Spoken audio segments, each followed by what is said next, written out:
हरिभक्त पारायण बळीराम विठोमाली मुक्काम सरवलीपाडा यांची पत्नी हरिभक्त पारायण वैकुंठवासी लुखबाई बळीराम माली यांचा द्वितीय पुण्यस्मरण दिनांक 24/7/2024 रोजी कार्यक्रम संपन्न झाला। या कार्यक्रमात नातेवाईक व मित्रपरिवार मोठ्या संख्येने उपस्थित होते। तसेच सकाळी 10 ते 12 वाजेपर्यंत हरिभक्त पारायण बाळाराम महाराज पाटील सरवलीपाडा यांचे सुंदर असे कीर्तन झाले। हरिभक्त पारायण वैकुंठवासी लुखबाई बळीराम माली यांचे शोकाकुल हरिभक्त पारायण बळीराम विठू माली, हरिभक्त पारायण शक्ती बळीराम माली, श्री रवींद्र बळीराम माली, हरिभक्त पारायण गहिनीनाथ बळीराम माली, श्री दीपेश बळीराम माली तसेच माली परिवार सरवलीपाडा।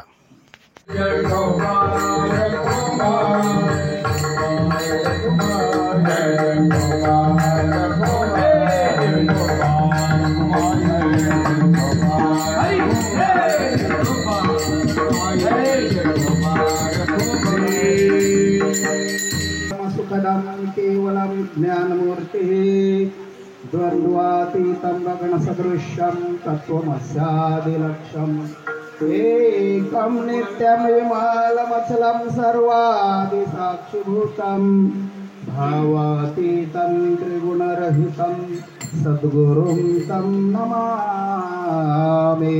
रामकृष्ण हरि हरि जय जय राम कृष्ण हरि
तेथे जावे तेथे कपाळ सरिसे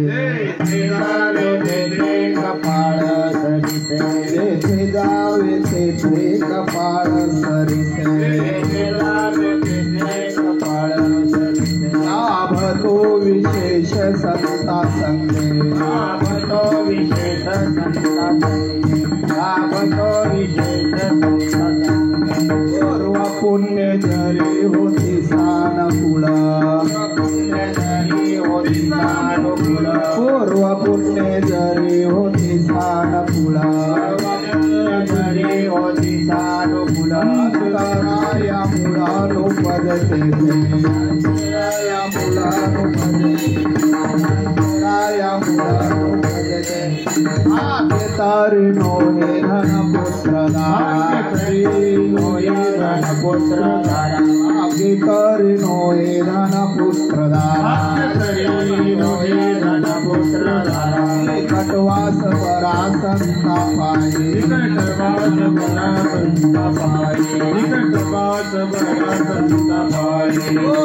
पुण्य जरी होती सानुकूला पुण्य जरी होती सानुकूला पुण्य जरी होती सानुकूला अंतराया मुलानुपदते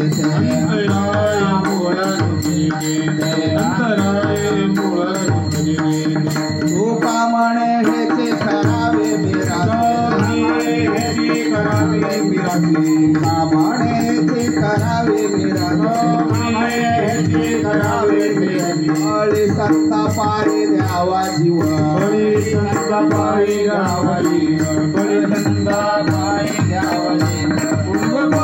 पुण्य जरी होती सानुकूळ पुण्य जरी होती सानुकूळ पुण्य जरी होती सानुकूळ अंतराय मुलान बचते अंतराय मुलान बचते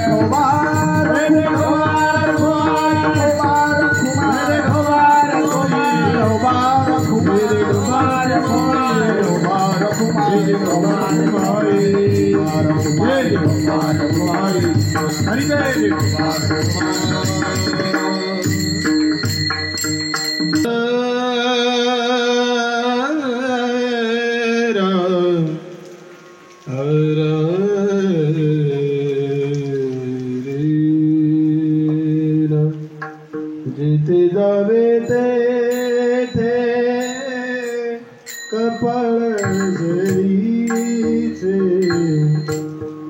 जिथे जावे तेथे कपाळ सरीचे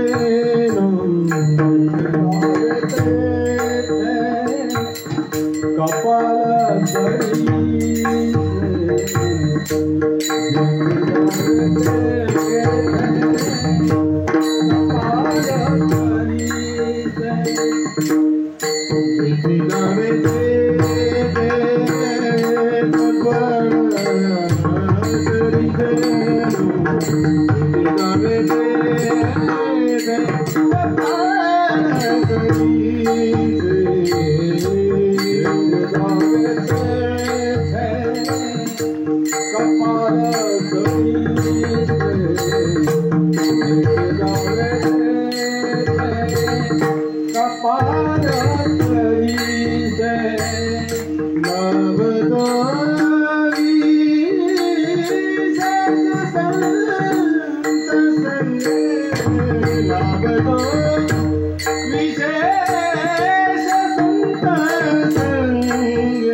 जावे तेथे कपाळ सरसे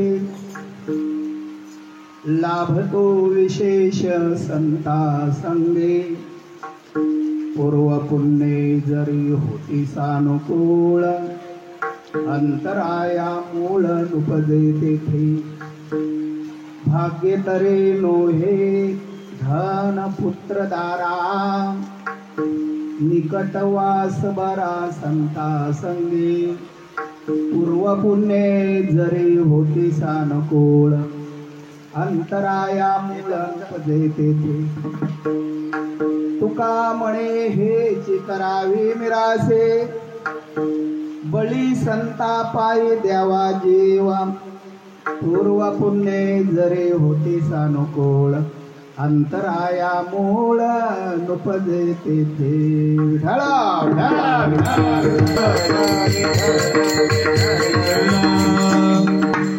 जरी होती सानुकूळ अंतराया मूळ नुपजे तेथे समचरणं सरोजं सान्द्रनीलाकुधाम्बं जगननीतपाणि मण्डनमण्डनानं तरुणतुलसीमालां कन्धरं कञ्जनेत्रं सदयधवलहास्यं विठ्ठलं चिन्तयामि पाण्डुरङ्गा करो प्रथम नमन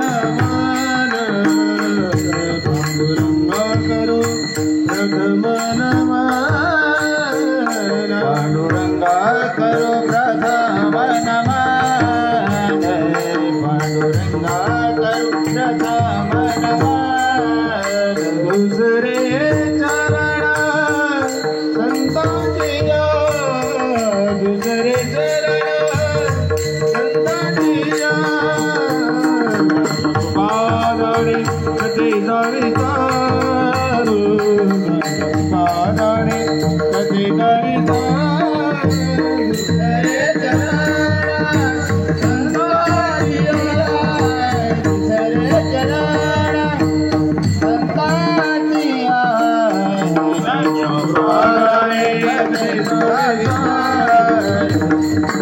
पादाणे कधी जावितारू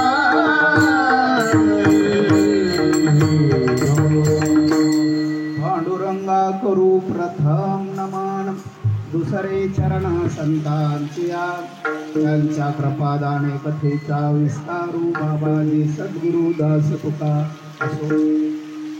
कोणत्याही कार्याला आरंभ करण्यापूर्वी देवाचं नाव घेणं अत्यंत गरजेचं आहे. मी नेहमी सांगत असतो परमात्म्याचं नाम पावन आहे, पवित्र आहे, मंगळ आहे. ज्या परमात्म्याचे कर्तुम मान्यता कर्तुम शक्ती आहे, ज्याची चराचरावर सत्ता आहे, ज्याच्या अधीन पंच महाभूत आहेत, असा जगत व्यापक अखिल कोट भगवान परमात्मा ज्याच्या नामामध्ये आत्यंतिक दुःखाची निवृत्ती आहे, परम सुखाची प्राप्ती आहे. नव्हे सर्व जगताचा विचार केला याच्या यवत संसार एक दिवशी संपून जाईल, परंतु देवाचं नाव आहे अविट आहे, आद्य आहे, अविरत आहे, सतत आहे. शरीर आटे, संपत्ती आटे, हरिनाम नाटे ते बरे.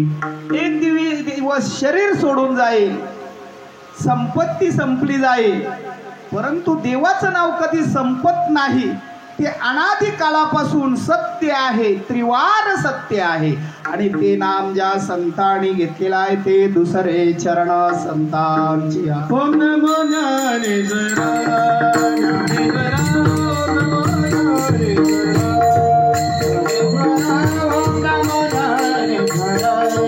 ज्ञानेश्वरा ओम नमो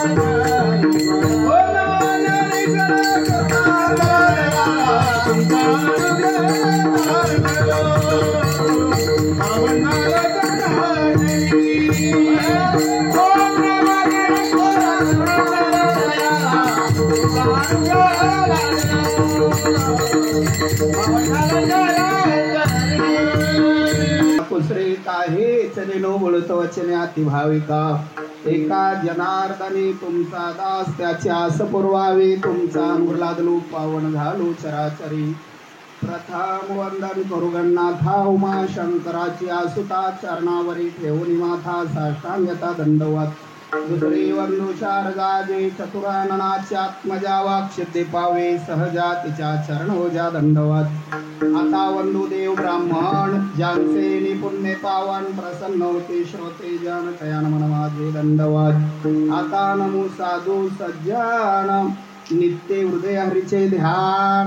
विठ्ठल नाम उच्चारते जन तयान मन माझे दंडवत. आता नमो रंगभूमिका कीर्तने उभे होती लोका.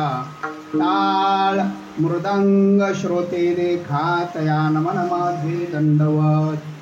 ऐसे नमन करोणी सकला हरी कथा बोले बबडिया बोला. अज्ञान मनोनी आपुलिया बाळा चालवे सगळा नामा म्हणे विढाला विढाला.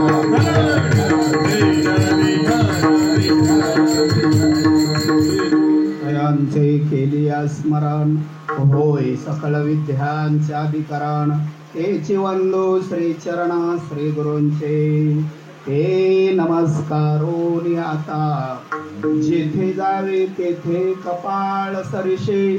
लाभतो विशेष संता संगे पूर्व पुण्ये जरी होती सानुकूळ. अंतराया मूळ नुपजे तेथे असो. प्रस्तुत कीर्तन रूपी सेवेकरता गायलेला अभंग श्रीमान संत वैराग्याचे मुकुटमणी देहू निवासी जगद्गुरु तुकोबराय ह्यांचा जीवनाला उपदेश करणारा आणि संतांचं महत्व प्रतिपादन करून देणारा 4 चरणाचा अत्यंत उत्कृष्ट अभंग आहे. या अभंगावर चिंतन करण्यापूर्वी थोडासा परिहार. श्री क्षेत्र आपल्या ह्या सरवली गावातील आपल्या सर्वांच्या परिचित असणाऱ्या वैकुंठवासी हरिभक्तीपरायण लुखीबाई बलिराम माली ह्या माऊलींना जाऊन आज 2 वर्षे म्हणजे द्वितीय पुण्यस्मरण सोहळा श्राद्धविधी आज ह्या परिवाराच्या वतीने या ठिकाणी आयोजित केलेला आहे. आणि ह्या कार्यक्रमासाठी उपस्थित आपण सर्व सांप्रदायिक मंडळी ग्रामस्थ तसेच सोयरे नातेवाईक संबंधी या ठिकाणी आहेत. या सकला ते विनवणी करा विठ्ठल स्मरण विठाला विठाला. तुळशीराम महाराज असतील, पंडित महाराज असतील, तसेच गायनाचार्य आमचे ज्ञानेश्वर दादा सोनाले, तसेच या ठिकाणी आमचे हरिभक्तीपरायण चिंतामण दादा पिंपळा, तसेच विनेकरी बाबा आमचे इंद्रजित दादा, तसेच आमचे हरिभक्तीपरायण पूर्ण्याचे महाराज या ठिकाणी चोपदार म्हणून आहेत. तसेच या कार्यक्रमासाठी आमचे पिंपळा गावचे प्रेम असणाऱ्या त्या मुलांनी हा श्राद्धकर्मी विधी या ठिकाणी आचरण केलेला आहे. आणि त्या आयोजनातून आपण सर्व उपस्थित आहात. श्राद्ध का करावं जीवनामध्ये? आईला जाऊन 2 वर्षे झाली. आता काय आहे, त्यांचा प्रवास तर संपला, परंतु श्राद्ध का करावं त्याला एकच कारण शास्त्रामध्ये भागवतकारांनी सांगितलंय, पुत्रासे पर्व काळ जन्मात जोडे एक वेळ, का माता पित्याचा अंतकाळ ते पवित्र वेल धर्माचे. पुत्राला जे पर्व आहे ते म्हणजे जीवनामध्ये वर्षातून एकदा पर्व आहे आणि तो ज्या दिवशी आपली आई किंवा वडील देह ठेवतात तो दिवस त्याने सोहळा म्हणून साजरा करायचा आहे. विढाला दिवस कार्य झाला, वर्ष श्राद्ध, परत काही आई वडिलांची आठवण राहत नाही. पण या कार्यक्रमासाठी त्यांनी या ठिकाणी गुणीजन व सागले कार्यक्रमासाठी बोलवलेले आहेत. गायनाचार्य चांगला आहेत, मृदंगाचार्य आमचे रोहन महाराज मानकोलीवरून आलेला आहे. अशी ही सर्व गुणीजन मंडळी आपल्याला मिळणं हे दुर्मिळ आहे. याला कारण एकच, ही सर्व प्रेमाची मंडळी आमच्या बलिराम महाराजांच्या प्रेमाखातर या ठिकाणी उपस्थित आहे. माऊली ज्ञानोबा ज्ञानेश्वर मध्ये सांगतात, सोम सूर्यादे ग्रहणे येवोणी करते पारवणे, का माता पिता मरणे अंकेत जो दिवस. चंद्र सूर्याला ज्या दिवशी ग्रहण लागतो तो एक पर्वच असतो. त्या दिवशी दान धर्माधिक यज्ञाधिक कर्म करावे. हो, गुरुने दिलेल्या मंत्राचा त्या ठिकाणी परिपाठ करून उच्चारण करून शुद्ध करावं. कारण हा वर्षातून एखाद दिवशी पर्व साधला जातो. परंतु आजचा जो पर्व आहे तो आई वडिलांचा ज्या दिवशी देह ठेवलेला आहे तो देह, का माता पिता मरणे अंकित जो दिवस. ज्या दिवशी आई वडिलांनी देह ठेवलेला आहे त्या दिवशी पुत्राने आपल्या आई वडिलांच्या नावाने हा श्राद्धविधी पिंड कर्माधिक कर्म करून दान धर्म करून नामस्मरणाधिक अशा प्रकारचं श्राद्धविधी करून आणि त्यांना हे सर्व पुण्य अर्पण करायचं आहे.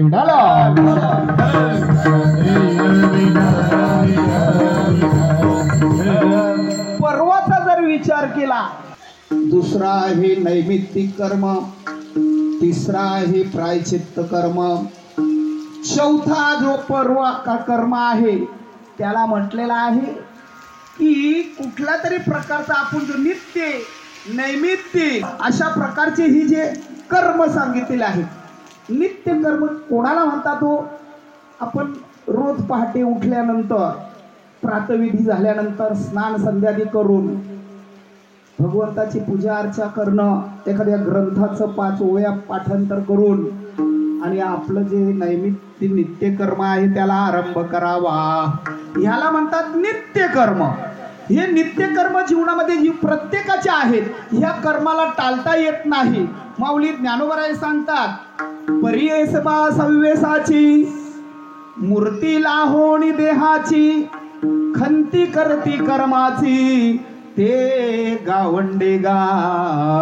माऊली ज्ञानोबा म्हणतात की हे ऐक रे बाबा, ज्याला जीवनामध्ये मनुष्य देह प्राप्त झालेला आहे ना त्याने कर्माला कधी टाळायचं नाही आहे. कारण तो कर्मच घेऊन जन्माला आलेला आहे. अगा कर्मे जे उरावे ते सुख दुःखा फळावे, ते भोगावया यावे देहा एका. त्या देहाला ते कर्म भोगावे लागतात. मग ते नित्य कर्म प्रत्येकाच्या जीवनामध्ये आहेत. मग नित्य कर्मामध्ये आपण कधीही परमात्म्याची सतत नामस्मरण चिंतन करणं, पूजन करणं, आपला आहार, आपलं असणारं व्यावहारिक कर्म, हे सर्व करणं याला नित्य कर्म म्हणतात. नित्यने मनामे ते प्राणी दुर्लभ, नित्यने मनामे ते प्राणी दुर्लभ, नित्यने मनामे ते प्राणी दुर्लभ, नित्यने मनामे ते प्राणी दुर्लभ.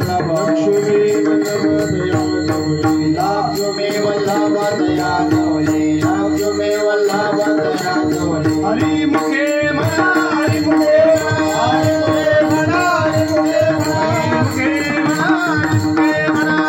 मुखे म्हणा, हरि मुखे म्हणा, पुण्याची गणना कोण करी, गणना कोण करी. आजचं जे कार्य आहे ना, हा नैमित्तिक म्हणजे निमित्ताने केलेला कर्म आहे. कोणतं निमित्त आहे बघा, काही निमित्ताने कार्य केले जातं. आपण एखादा समजा कोणता तरी सत्यनारायण जरी आयोजित केला तर त्याला काहीतरी निमित्त असो, आपण काहीतरी संकल्प केलेला आहे आणि त्या संकल्पाच्या पूर्ततेसाठी आपण नैमित्तिक कार्य म्हणून सत्यनारायण आयोजित केलेला आहे. म्हणजे नैमित्तिक कारण कधी कधी तरी करावं, रोज करून जमणार नाही. रोज सत्यनारायण करून परवडेल का? रोज आपण तीर्थयात्रा करावी का, रोज आपण वारीला जावं का, हे कधी कधीतरी वर्षातून एकदा करायचं आहे. रोज करणं मग प्रापंचिक जीवाला मनुष्याला ते जमणार नाही. त्याच्यासाठी नैमित्तिक म्हणजे निमित्तामध्ये केलं जाणार. तसं आईचं जे श्राद्ध आहे आणि त्यानिमित्त केले जाणारे कर्म याला नैमित्तिक कर्म म्हणतात. ते निमित्ताने आजचं हे कर्म आहे. काम्य कर्म म्हणतात. कोणती तरी कामना, कोणतं तरी जीवनामध्ये विचारसरणी ठेवून, एखाद्या फलाच्या अपेक्षा ठेवून केले जाणारे कर्म त्याला काम्य कर्म म्हणतात. आणि प्रायश्चित्त कर्म त्याला म्हणतात की आपल्याकडनं कळत न कळत एखादी घटना घडत असेल, एखादा कुठले तरी वाईट कर्म आपल्याकडनं घडलं असेल तर त्याचं क्षालन करण्यासाठी जे कर्म केलं जातो त्याला प्रायश्चित्त कर्म म्हणतात. आणि शेवटचं म्हणतात ते निषिद्ध कर्म. हे निषिद्ध कर्म शास्त्राने सांगितलेलं आहे ना, ते मनुष्याने करू नये. शास्त्र म्हणेल ते सांडावे, वरी राज्य हे तृण मानावे, का न घ्यावे म्हणाले विषयी विरो. शास्त्राने सांगितले ना, त्या वस्तूचा त्याग करा, तर ताबडतोब त्याग करायचा आहे. राज्याचा त्याग कर, राज्याचा त्याग कर दे. शास्त्राने सांगितलं म्हणून प्रभू रामचंद्रांनी वडिलांना वचन दिला, राज्याचा त्याग केला, वनवासाला निघून गेला. हरिश्चंद्र राजाने स्वप्नामध्ये दान दिलं, सर्व राज्याचा त्याग करून निघून गेला. म्हणजे वरी राज्य ही तृण मानावे. तृण म्हणजे गवतासारखं राज्य सुद्धा माना, शास्त्राने सांगितलेलं आहे. म्हणून पुढे पाहू. अहो, नामस्मरणामध्ये खंडन येत आहे.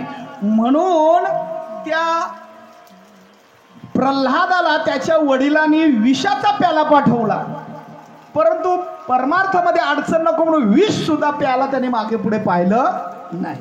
आमच्या मीराबाईसाठी विष का प्याला राजाजीने भेजा, प्याला त्या मीराबाईसाठी तिच्या स्वतःच्या बापाने पाठवला. का तर ही राजकन्या आहे आणि खुशाल चाळ बांधून आणि 5-25 चौघाच्या 4 लोकांमध्ये नाचतो काय, ह्याला सर्व आपल्या कुळाचा हा काय आहे, अपमान आहे. राजकुमारीने कसं राहायला पाहिजे.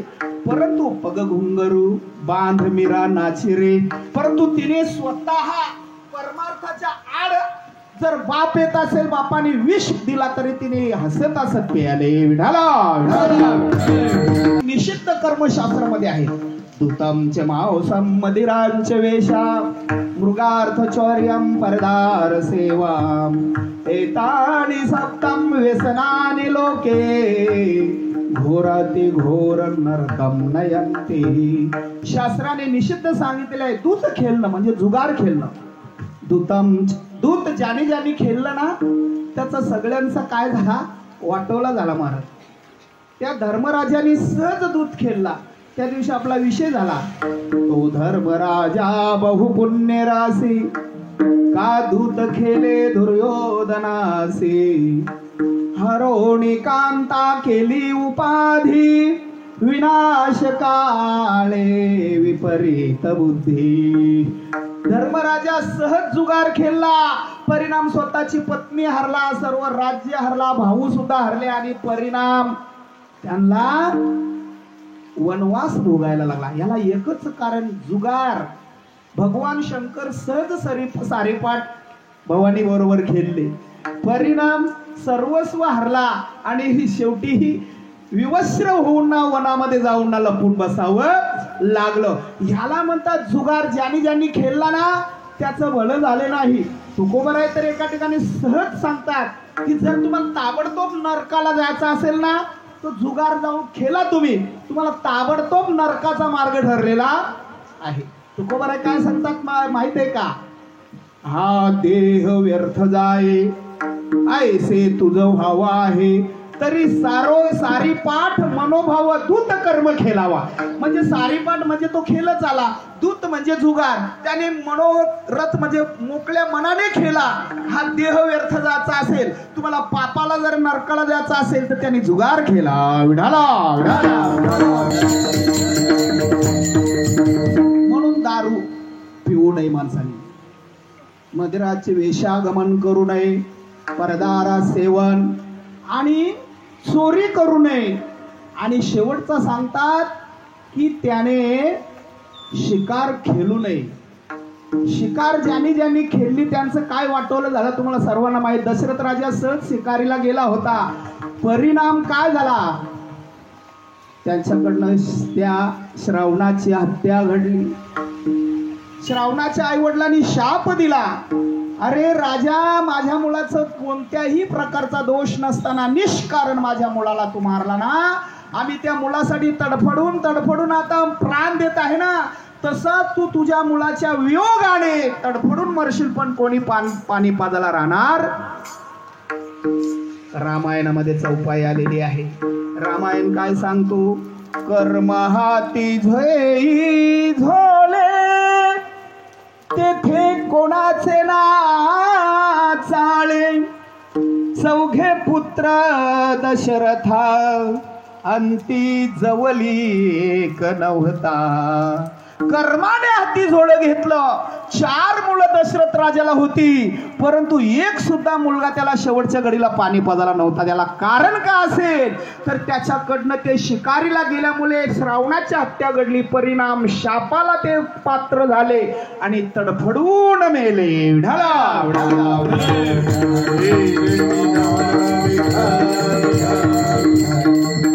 कर्मे दशरथे वियोगे मेला, कर्मे श्रीराम वनवासा गेला, कर्मे रावण क्षय पावला, वियोग घडला सीतादेवी. याला म्हणतात निषिद्ध कर्म ज्याच्या जीवनामध्ये. पंडू राजा सहज शिकार खेळायला गेला. एक ऋषी पत्नी आणि ऋषी एका हरणाचा रूप घेऊन ना कामक्रीडा करत असताना त्या पंडू राजाने शिकार समजून हरणावर बाण मारला. तो हरिण दुसरा तिसरा कोणी असून एक ऋषी होता. ज्या वेळेला त्याच्या पत्नीने त्या पंडूला सांगितलं, अरे पंडू राजा, अरे मी माझ्या पती समवेत हरणाच्या रूपामध्ये मी हरिण होऊन ना कामक्रीडा करत असताना तू निष्कारण मारला. तूही तरुण आहेस, तुलाही 2 पत्नी आहेत, तूही तुझ्या पत्नी बरोबर काम क्रीडा करताना तात्काळ मरण पडशील. विढाला. आणखी परीक्षिती राजाचा घ्या. परीक्षिती शिकारीला गेला होता. दुर्बुद्धी सुचली, मेलेला साप एका ऋषीच्या गळ्यात टाकला. परिणाम शाप झाला की तक्षक नावाचा साप चावेल. 7 दिवसामध्ये दशरथ आपला परीक्षिती राजाला मरावं लागलं. विढाला. हे सर्व कर्म शास्त्राने निषिद्ध सांगितले ते करू नये. परंतु आजचं जे कर्म आहे ते नैमित्तिक कर्म आहे आणि ते एका मातेचं श्राद्ध कर्म आहे आणि ते आजच्या मुलाने आयोजित केलेलं आहे. किंवा वडिलांविषयी जीवनामध्ये आदर असावा. ज्यांच्या घरामध्ये आई वडील आहेत आणि ते जर आई वडिलांचा आदर मान सन्मान करत नसतील, त्यांची सेवा करत नसतील, त्यांना कुठल्याही प्रकारे विचारत नसतील, तर माऊली ज्ञानवराय सांगतात, घरी असता माता पिता धड बोली नाही संसारा, विश्वभरी आदरा मूर्ख जैसा. माऊली ज्ञानवरांना घरात आई वडील आहेत आणि आई वडिलांना विचारत नाही आणि हा रोज मजा करतो, बायको मुलांना घेऊन इकडे तिकडे फिरतो, पण आई वडिलांकडे त्याचा दुर्लक्ष आहे. तो जरी गावचा सरपंच जरी असला तरी पण तो आई वडिलांना विचारत नसेल तर त्याच्यासारखा मूर्ख जगात कोणी नाही. विढाला.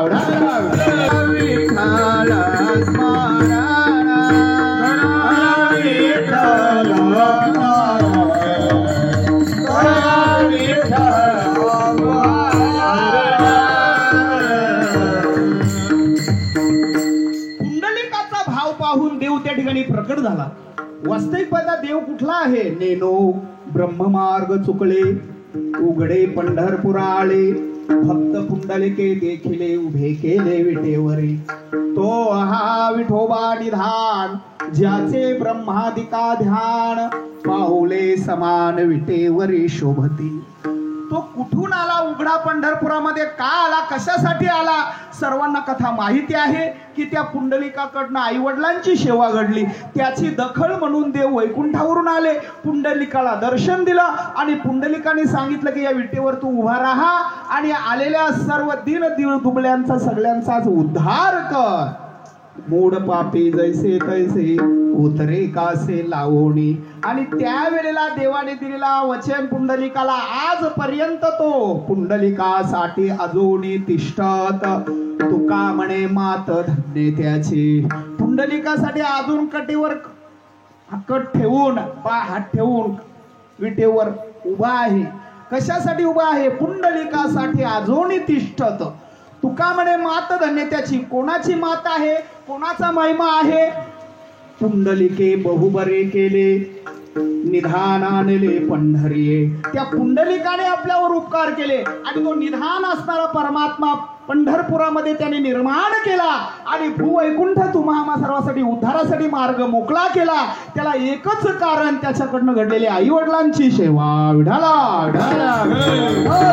शास्त्रकर तर आईचं महिमा गात असताना सांगतात की उपाध्यायम दशचर्याम आचार्याम शतम पिताम पितॄन् शस्त्रमाताम गौरवर्ण रुच्यते. उपनयन संस्कार करणारा जो आहे ना उपाध्याय, जो जानू वगैरे आपल्या गळ्यामध्ये घालतो, ब्राह्मणांचे कडनं कर्म काढले जातात, त्याला उपाध्याय बोलतात. त्याच्यापेक्षा आचार्य 10 पट श्रेष्ठ म्हटलेला आहे. आचार्य तो जो आपल्याला शाळेमध्ये धडे शिकवतो, त्याला कोणी गुरुजी म्हणतो, त्याला कोणी सर म्हणतो, त्याला कोणी अनेक प्रकाराने नाव म्हणतो, कोणी मास्तर म्हणतो. मग त्या उपनयन संस्कार करणाऱ्यापेक्षा 10 पट श्रेष्ठ आपला शाळेतला शिक्षक आहे. त्या शिक्षकापेक्षा 100 पट श्रेष्ठ आपला वडील आहे. परंतु वडिलांपेक्षा 1000 पट श्रेष्ठ माता आहे. एका ठिकाणी असं सांगितलेलं आहे की ज्या वेळेला आपण दान करतो, ज्या वेळेला आपण व्रत करतो, ज्या वेळेला आपण मंत्राचं आचरण करतो, याच्यातून देवादिकांची प्राप्ती करण्यासाठी आपल्यावर त्यांची कृपा आशीर्वाद मिळावा याच्यासाठी आपण अनेक प्रकारची साधनं करतो. परंतु शास्त्र काय सांगतो माहित आहे का? की अनेक दैवत जरी असले तरी सर्व देवामध्ये सर्वात श्रेष्ठ की आई सारखं दैवत जगामध्ये कोणतंही नाही आहे.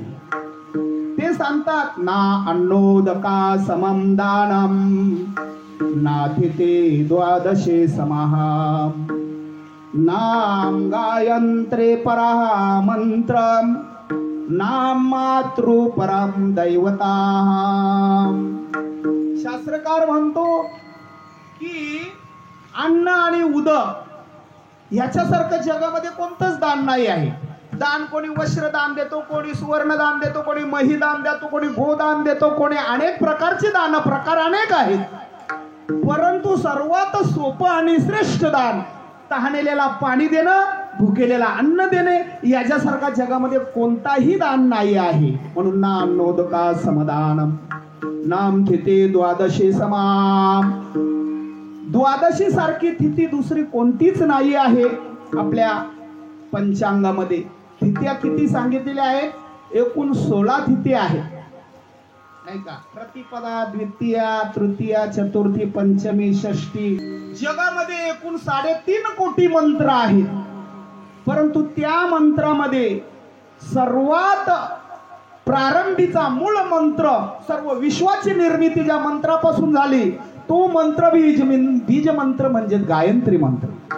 ओम भूर्भुवः स्वः तत्सवितुर्वरेण्यं भर्गो देवस्य धीमहि धियो यो नः प्रचोदयात्. या मंत्राच्या आरंभानेच ब्रह्मदेवाने सर्व सृष्टीची रचना केली. म्हणून गायत्री परहा मंत्र आणि मातृपरहम दैवतम. आई सर्व सारखं जगात दैवत नाही आहे आणि ती आई सामान्य नाही आहे. तिच्याजवळ जो हित आहे, जो कळवळा आहे, तुकोबराय सांगतात लेकुराचे हित वारी माऊली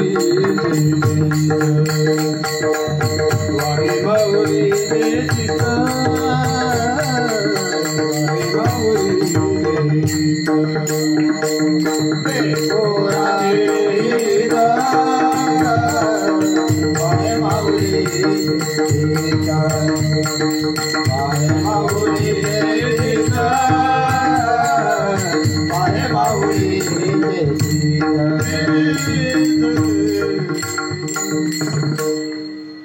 तुकोबराय म्हणतात त्या आईजवळ जो हित आहे, त्या आईजवळ जो कळवळा आहे, त्या आईजवळ जो प्रेम आहे, हे निस्सीम प्रेम, हा निस्वार्थ प्रेम आहे. याच्यामध्ये कुठल्या प्रकारचा स्वार्थ हेतू नाही आहे. त्या बाळाविषयी असणारा तळमळ कळवळा तो आईच्याच उदरातून निर्माण होत असतो, पण अन्यांसाठी तो नाही आहे. तो कळवळा तिच्या उदरातून घातलेल्या बाळासाठी कळवळा आहे. व्याळीचा कळवळा, जी व्यालेली आहे ना, तो कळवळा तो फक्त आई जवळच आहे, अन्य ठिकाणी तो मिळणार नाही. ऐसे कळवळ्याची जाते करी लाभावे न प्रीती. म्हणून त्या आईजवळ जो मुलांविषयी कळवळा आहे, तो प्रेम ह्या जगामध्ये कुठेही मिळणार नाही. अन्य तुमच्यावर प्रेम करतील, तुमच्या पत्न्या प्रेम करतील, तुमच्या बहिणी प्रेम करतील, तुमच्या शेजारी पाजारी सर्व तुमच्यावर प्रेम करतील, परंतु तो प्रेम फक्त आणि फक्त स्वार्थमूलक प्रेम आहे. पण निस्वार्थ प्रेम असेल तर तो आईचा आहे. कारण आईच्या जवळ जगतातील सर्वात मोठा जर कोणता गुण असेल तर तो कोणता गुण आहे? प्रेमाचा गुण आहे. तुकोबराय सांगतात की तो मातेची आची ती अवघी तांदूळाची कापी, अवघी तांदूळाची कापी, अवघी तांदूळाची कापी. मातेची आची ती अवघी तांदूळाची कापी,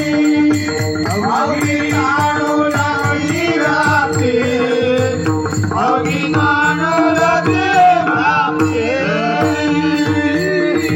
ती जाणीव नाही आहे. आपलं बाळ जर पाळण्यामध्ये झोपलेलं आहे, आई जर कुठे काम करत असेल शेतावर, तर तिला जाणीव होते, तिला पाना फुटते की माझ्या बाळाला काय लागलेली आहे? भूक लागलेली आहे. जगाच्या पाठीवर अशी एक आहे वस्तू की तिला आपल्या मुलाची जाणीव होत असते, आणि तीच म्हणजे आई आहे. आणि म्हणून आई ही सामान्य नाही आहे. आ म्हणजे आत्मा आणि ही म्हणजे ईश्वर. आत्म्याचा आणि ईश्वराचा मिलन म्हणजेच आई आहे.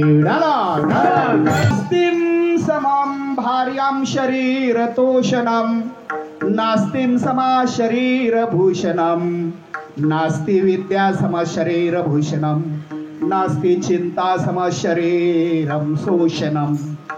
शरीराचं शोषण चिंता करते, शरीराचं भूषण. आता या ठिकाणी मृदंगाची साथ ही एक कला आहे त्या रोहन जवळ, म्हणून त्याला त्या कलेच्या जोरावर त्याला ओळखला जातो. अन्य त्याला विचारणार हवं का कोणी, परंतु आज मृदुंगाची कला त्याच्या जवळ आहे.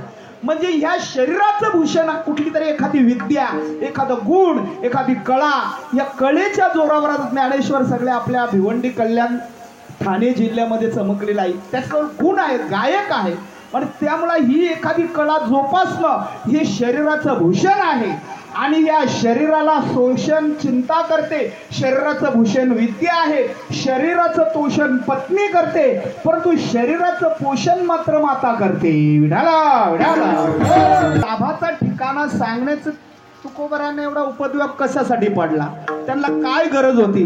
त्यांना याच्यापासून काय फायदा होता? काय सरकारने कुठलं मानधन ठरवलेलं होतं की तुम्ही जगाला तुम्ही उपदेश करा आणि होईल म्हणून तुमच्यासाठी आम्ही मानधन देतो? आता लोक मानधनासाठी अनेक प्रकारचे काय भरतात, अर्ज भरतात, सरकारला पाठवतात, आम्हाला मानधन द्या, आम्ही गायक आहोत, आम्ही कीर्तनकार आहोत, आम्ही मृदंग कलाकारांना मानधन सरकारकडनं मागण्याची आली. परंतु त्यावेळेला तुकोबरायांना काय गरज होती? परंतु एकच कार्य आहे. जगाचा विचार केला. जग हा अनंत युक्तीने व्यापलेला आहे, अनेक गुणांनी नटलेला आहे, अनेक दोषांनी युक्त आहे. जगाच्या मागे लागू नका. परंतु जगामध्ये अनेक प्रकारची लोक आहेत. तुकोबरायांनी तर 3 प्रकारची लोक सांगितलेले आहेत. प्रकाराचे 3 दुका म्हणे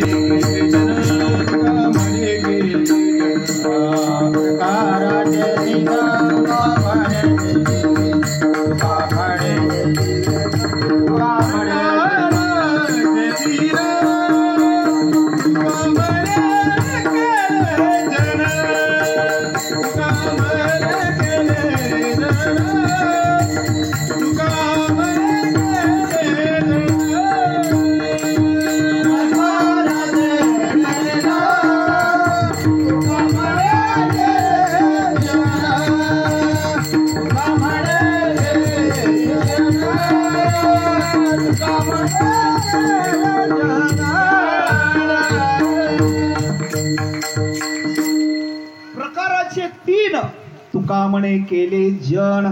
तीन प्रकारची लोक जगामध्ये आहेत नाही का. सत्व, तम आणि रज या तीन गुणाने युक्त लोक आहेत. परंतु आमचे कबीर महाराज तर 9 प्रकारची लोक सांगतात.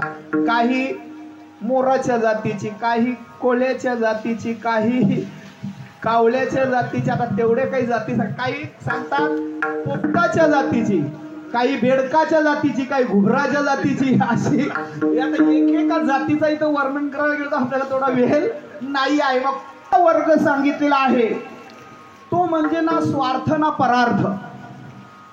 स्वतःचाही स्वार्थ साधायचा नाही आणि दुसऱ्याचाही लाभ होऊ द्यायचा नाही.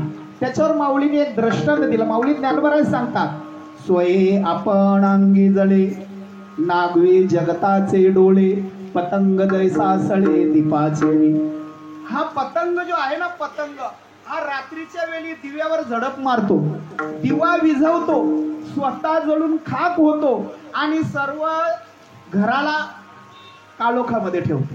म्हणजे स्वतःचाही उपयोग नाही आणि दुसऱ्याचाही हित नाही. अशा लोकांना देव जरी प्रसन्न झाला ना तरी स्वतःचाही फायदा करणार, दुसऱ्याचाही फायदा करून देणार नाही.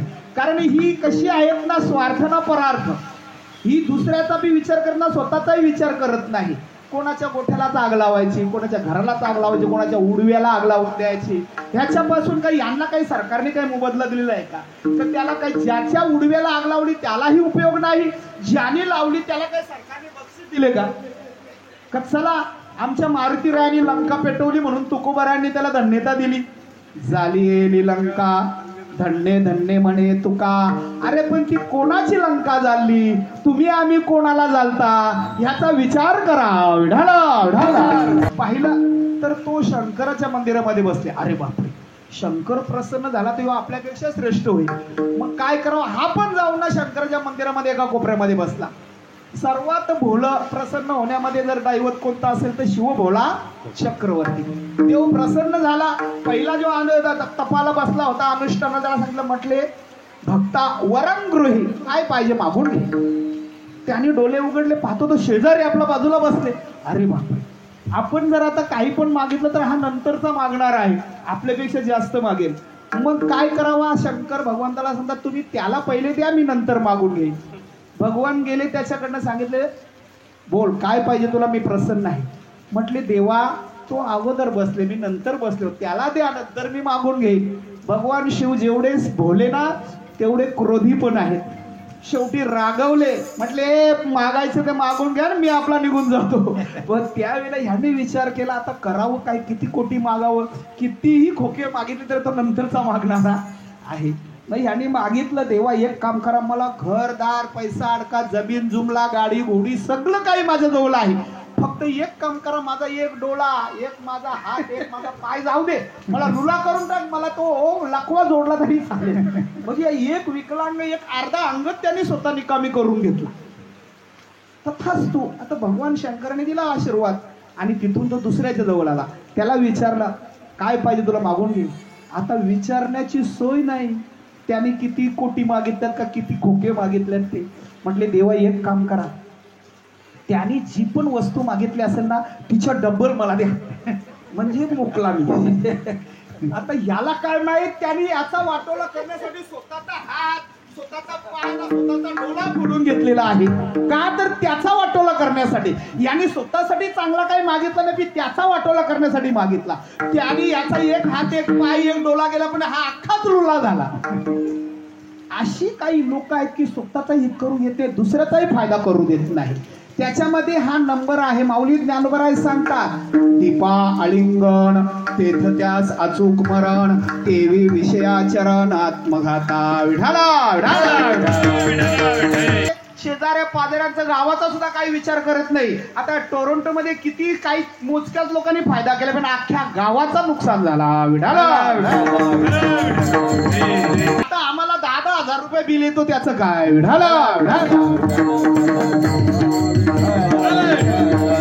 तिसरा वर्ग म्हटलेला आहे, तो स्वतःचाही स्वार्थ साधतो आणि दुसऱ्याचाही विचार करतो. माऊली ज्ञानोबा दृष्टांत देतात, ही गंगा उगम पावते, परंतु तिचा जो स्वार्थ आहे तो समुद्र मिळण्यासाठी आहे. परंतु समुद्राला मिळायला जात असताना तिच्या प्रवाहाच्या दोन्ही कडेला येणारी झाडं झुडपं वृक्ष वेली संसाराचा वाटोला झाला तरी चालेल, पण शेजाऱ्याच्या हिताचा विचार करतो. याला म्हणतात संतांचा वर्ग आहे. हे संत आपल्या स्वतःच्या संसारावर काय करतात? मोठा भोपळा ठेवतात. केवढा मोठा? संसाराच्या नावे घालूनिया शून्य वारता पुण्य धर्म केला, वारता पुण्य धर्म केला. नावे घालूनिया शून्य वारता धर्म केला, वारता पुण्य.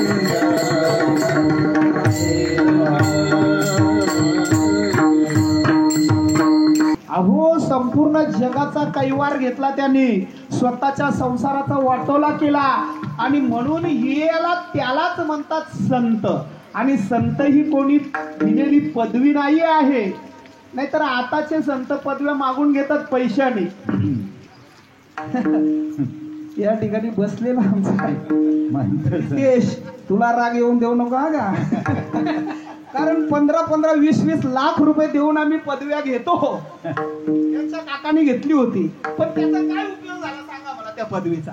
या पदव्या तुम्ही आम्ही कोणी महामंडलेश्वर होतो, कोणी महंत होतो, कोणी 108 होतो, कोणी जगाच्या कल्याणा संतांच्या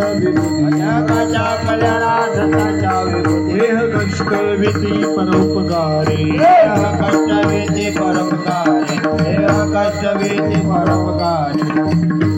जगाच्या कल्याणा संतांच्या विभूती, देह कष्ट येते परोपकारी. हा 14 वर्ग आहे की केवळ जगाच्यावर उपकार करणारे, केवळ जगाचा कल्याण, जगाचा हित करणार. आपल्या संसारावर त्यांचा अजिबात लक्ष नाही, ध्यान नाही. त्यावेळेला जर तुकोबारांनी मनामध्ये ठरवलं असतं, आणि कितीतरी अशा प्रकारे नजराना तुकोबारांना पाठवला होता, परंतु तुकोबारांनी त्याचा स्वीकार केला नाही. वास्तविक पाहता जर विचार केला तर तुकोबारांचे भांडे होते, कोणाचे दागिने होते, त्याही मौलिक वस्तू होत्या, त्या सर्व तुकोबारांजवळ गहाणपणच्या होत्या. जमीन गहाणपणची होती, लिहिली आणि जे लिहिलेली खतं होती, जी काय होती त्याच्याजवळ वह्या होत्या, सर्व इंद्रायणीमध्ये बुडवल्या. पहिला जगाच्या पाठीवर पाहिजे आहे, कारण लाभासाठी सगळ्यांचा अट्टहास आहे. काहीतरी मिळकत पाहिजे, काहीतरी नफा पाहिजे. कोणीही तोट्यासाठी अशा प्रकारे अट्टहास करत नाही, कुठल्या प्रकारचा व्यवहार करत नाही. काहीतरी फायदा पाहिजे, काहीतरी लाभ पाहिजे. पण तुकोबारांनी पाहिलं की जगाला लाभ तर पाहिजे, पण तो ठिकाणा चुकलेले आहे, तो मार्ग चुकलेले आहे. मग तो लाभ कुठे आहे? तो पहिल्या चरणामध्ये. जेथे जावे तेथे जावे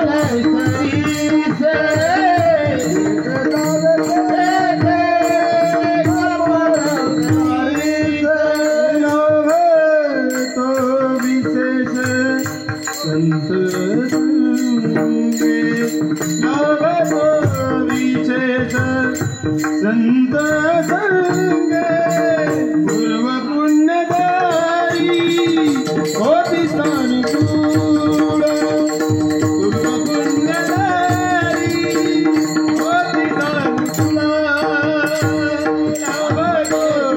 विशेष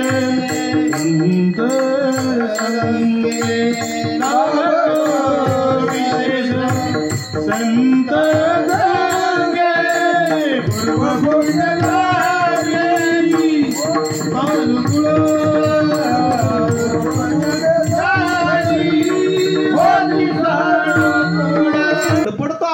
परंतु खरा लाभ कुठे आहे ह्याचाच पत्ता लोक चुकलेली आहे.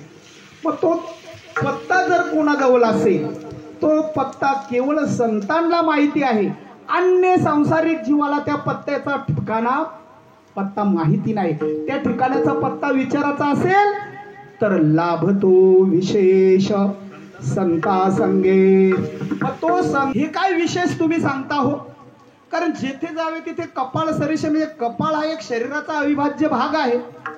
तुम्ही कुठेही गेले तर कपाळ काय घरी ठेवून येणार नाही. कपाळ बरोबर आहे. तुम्ही एवढी कीर्तनाला आलेली आहे किंवा या कार्यक्रमासाठी कोणी कोणी कपाळ घरी विसरून आले नाही का. एखादा मनुष्य जर बाजाराला चाललेला असला पटापट जाऊन नाक्यावर रिक्षा केली आणि सांगितलं आणि बसला.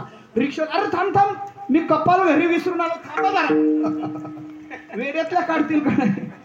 मग तुकोबऱ्यांना तुम्ही काय सांगता लोकांना की जेथे जावे तेथे कपाळ सरीशे.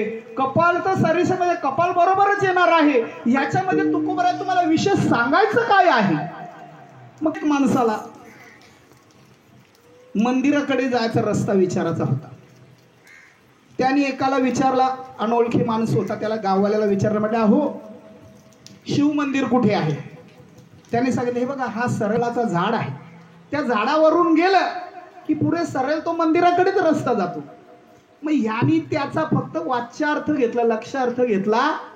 हा गेला पुढे सरळ चालता चालता त्याला मोठा पिंपलाचा झाड दिसला. मग त्या पिंपलाच्या झाडावर चढला आणि मग खाली उतरला आणि मग रस्त्याला लागला. आता इथे संतांना जे सांगायचं आहे तो जरी वाच्यार्थाने कळत नसेल तुम्हाला तर लक्षार्थ लावावा लागतो.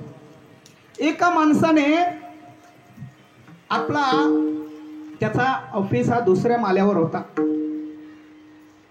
नोकराला सांगितले हे बघा आज साफ सफाई कर चकाचक कर आपला ऑफिस. आज मोठे साहेब आपल्या ऑफिस मध्ये येणार आहे. परंतु कचरा मात्र माणूस बघून टाका हा का.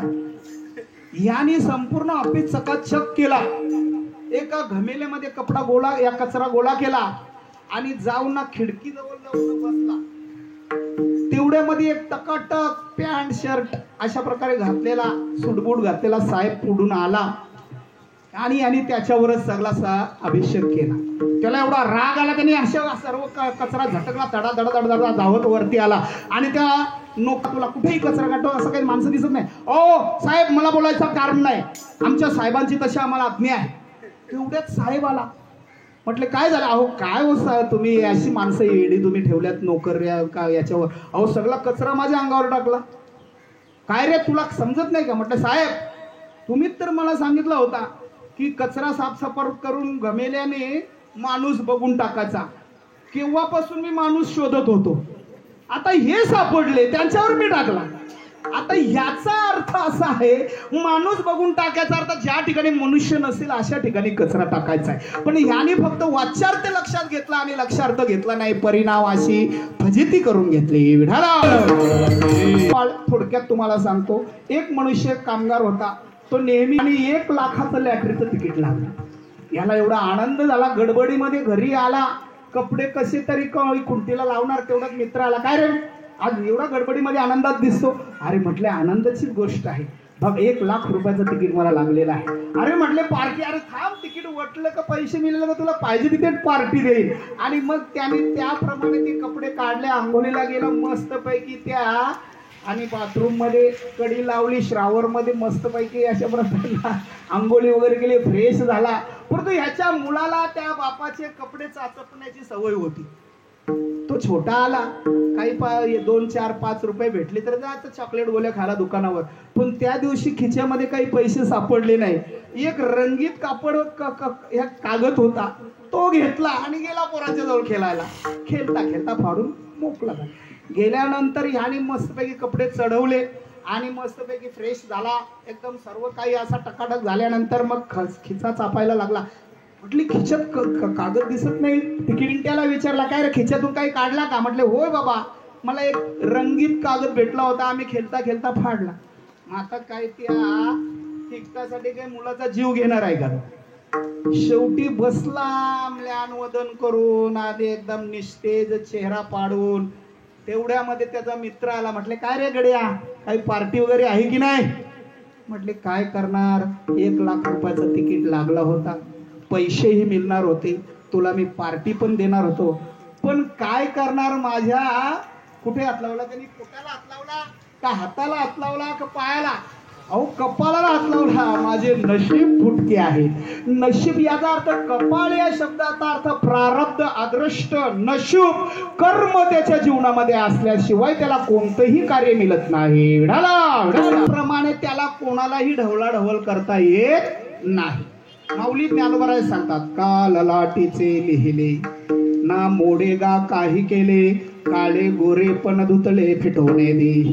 त्या सटवीच्या रात्री ती येणारी सटवी बाळाच्या मस्तकावर जे काय अक्षर लिहिते, ते अक्षर एकदा लिहिलं की ते कोणालाही पुसता येत नाही. आताचे कीर्तनकार एक विनोदामध्ये सांगतात नाही का, काय सांगतात, जे ना लिही, जे ना विधी लिही ललाटी, तो लिही तलाठी. कारण तलाठी कोणचा सातबाऱ्यावर कोणचं नाव चढविल आणि कोणच्या नावावर कोणला घुसविल आणि कोणला करोडपती बनविल सांगता येत नाही. जे ना लिही ललाटी ते लिही तलाठी. परंतु त्याप्रमाणे जो ललाटावर लिहिलेला अक्षर आहे ना, तो कोणाला पुसता येत नाही. आपण पहिल्यांदाच सांगितलं की दशरथ राजाच्या कपाळावर लिहिलेला त्याला पुसता आलं नाही. अनेक प्रकारे कर्माचे जर गती गहना, जे जे होणार ते कदा चुकेना, ते भोगिल्या विना सुटेना ब्रह्मादि देवा. म्हणून तुकोबराय सांगतात, याद्वारे मिळेल तर तुकोबराय संत संगती. पण संत काय सहज भेटतात का? संत किती अवघड आहेत दुसऱ्या चरणामध्ये.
भोगल्याशिवाय गत्यंतर नाही. त्याला कारण एकच आहे, ते त्यांच्या प्रारब्धामध्ये आहे. हे प्रारब्ध कोणाला चुकवता येत नाही. मात्र प्रतिकूल प्रारब्धापेक्षा अनुकूल प्रारब्ध जर तुमचे असतील तर तुम्हाला अट्टहास करायची गरज नाही. तुमच्या घरी ते चालून येतील नाही का. जुने कीर्तनकार एक दृष्टांत द्यायचा. एक मनुष्य बहिर्दिशेला गेला. पूर्वीची सगळ्यांची टॉयलेटला बाहेरची सोय होती, आता सगळ्यांनी घरी प्रत्येकाने व्यवस्था केलेली आहे. त्यामुळे तो बाहेर गेला होता, परंतु तिथे बसल्यानंतर मनुष्य काही असा बसतो का, त्याने काय दगडावर दगड काय लावायची, काडी काय वकरायची, इकडे अशा प्रकारे त्याची क्रिया चालू असताना अचानक त्या ठिकाणी धनाचा हंडा दिसला. त्याने वाकरून पाहिला तर उकडल्यानंतर त्याच्यामध्ये सोन्याच्या मोहरा भरलेल्या होत्या. त्याने विचार केला, तो सज्जन ग्रस्त होता. म्हटले ह्याची आपल्याला काही गरज नाही. त्याने शेजाऱ्यानं जाऊन सांगितलं की अमुक अमुक ठिकाणी जा, त्या ठिकाणी सोन्याचा हंडा आहे. आता त्याच्यावर सर्व लोकांचा विश्वास होता आणि तो निस्वार्थी असल्यामुळे लोकांनी त्याच्या शब्दावर विश्वास ठेवला आणि गेले. हा आपला आपल्या कर्माला लागला. त्यांनी ज्या ठिकाणी दिली होती वर्दी त्या ठिकाणी जाऊन खोदून पाहिलं तर खरोखर हंडा निघाला. हंडा निघाल्यानंतर त्यांनी तो उघडून पाहिला. आता यांचे प्रारब्ध प्रतिकूल असल्यामुळे त्याच्यामध्ये विंचू, सर्प, पाळी, घोणी अशा प्रकारे सर्व ती एकदम विचित्र सर्व त्याच्यामध्ये जीव भरलेले होते. ते पाहिल्यानंतर ते घाबरले. अरे म्हटले काय याने आपल्याला वर्दीला आपला फसवलं याने, मग ह्याला आपण काय केला पाहिजे याला सांगून त्यांनी काय केला, तो हंडा तसाच झाकला. तुम्हाला ती कथा माहिती आहे ना, गुरुवारांचं प्रारब्ध प्रतिकूल नव्हते, अनुकूल होते. त्याला तिथे जावं लागलं नाही, तिथून आणावं लागलं नाही, आपोआप त्याच्या घरी चालून आले. परंतु ज्यांचे प्रारब्ध प्रतिकूल होते त्यांनी सायास मेहनत करून सुद्धा मिळाले नाही.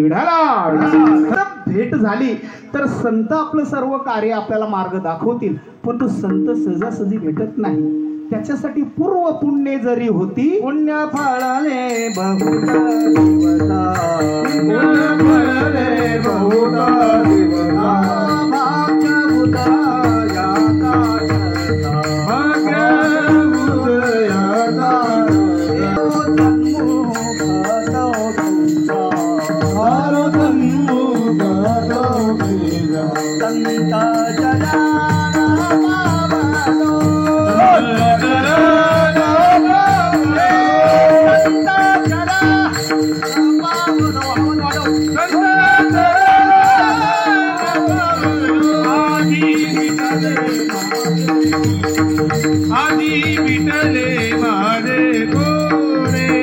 पाहिजे भाग्याचा उदय,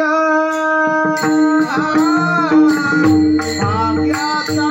उदय, भाग्याचा उदय, भाग्याचा उदय.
चांगल्या निघतील असं नाही आहे.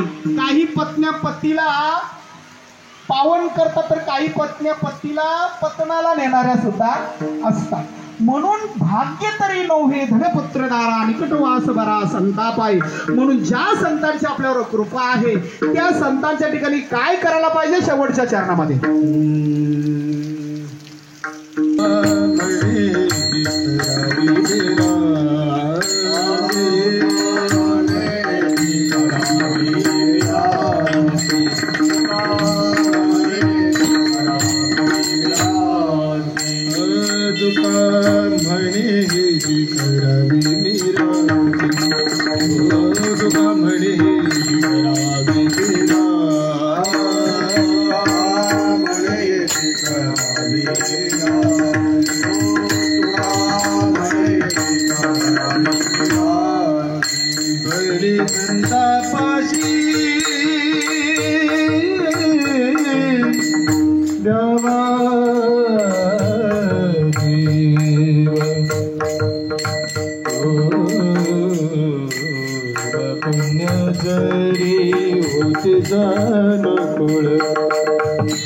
अंतराये मूळ अंतरा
तुका म्हणे हेचे करावे मिरासे भले संतापाई द्यावा जीव पूर्व पुण्ये जरी होती सानुकूळ अंतराया मूळ नुकजे तेथे शिवा संपलेली आहे। या ठिकाणी वैकुंठवासी लुखीबाई बलिराम माली या माऊलीचा दुसरा हा वर्ष श्राद्ध त्यांच्या पश्चात त्यांचे ह्या 4 मुलांनी आईच्या नावाने हा श्राद्ध कार्यक्रम गेल्या वर्षी मोठ्या उत्साहामध्ये साजरा केला होता। याही वर्षी त्याने हा आयोजित केलेला आहे।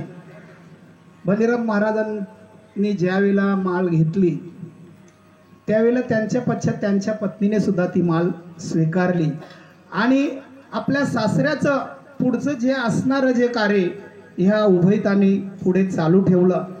त्याच्यानंतर बलिराम महाराज हे आपल्या सर्वांना माहिती आहे तापट स्वभावाचे, परंतु त्या आईची पावलोपावली ह्यांना काय असायची तंबी असायची, असं नाही करायचं तसं नाही करायचं अमुक तमुक। माझ्यासमोर कितीतरी विला यांना दम दिलेला आहे, हे बघा महाराज आहेत जवळ तुम्ही तसं नाही करायचं बरं का। एवढ्या प्रेमळ स्वरूपाच्या परंतु तिला असं वाटतं की आपल्याला कुठला कळंक लागता कामा नये, म्हणून आपण पारमार्थिक माणसं कशी असावी ते त्या आईकडनं शिकून घ्यावं। तिने आपल्या मुलांना चांगले संस्कार घडवले, त्यांच्या पश्चात त्यांची 2 मुलं मालकरी झाली, सुना मालकरी झाल्या, याच्या पुढेही त्यांचा परिवार हा मालकरी होईल, कारण पुढे ही परंपरा चालू आहे. परमेश्वराने त्यांना अशाच प्रकारची चांगल्या प्रकारची गती देवो आणि त्यांच्या कुटुंबावर अशाच प्रकारे त्यांची कृपादृष्टी राहो आणि त्याच्याकडनं असेच कार्य आईच्या नावाने घडत राहो ही ईश्वर जगणं. त्या संतांनी हा कार्यक्रम आपल्यासाठी घडवून आणला. त्या संतांचं मोठ्या प्रमाणात भजन करा. ज्ञानेश्वर माऊली